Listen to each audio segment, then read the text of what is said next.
Oliko sulla koskaan lapsena semmoisia outoja kokemuksia siitä, että yhtäkkiä se huone, jossa sä oot, alkoikin niinku kasvaa ja laajenee ja sä itse niinku kutistuit mitättömän pieneksi?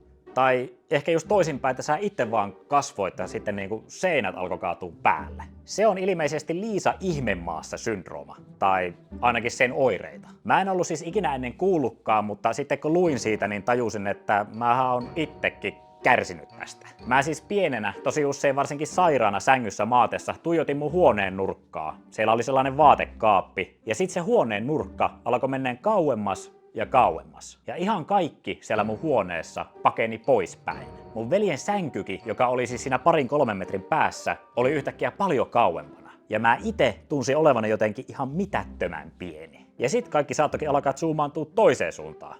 Mä kasvoin ja huone kutistui. Ja samaan aikaan tuntui siltä, että itse leijuu, eikä oikeastaan edes oo omassa kehossa. Mutta en mä ikinä miettinyt sitä sen kummemmin. Mä ajattelin, että sellaiset kokemukset on ihan normaalia, kun on sairaana tai tulossa kippeeksi. Et ei siinä ole mitään outoa. Mutta onhan tuo tälleen, kun jälkikäteen miettii, niin ainakin vähän ehkä outoa.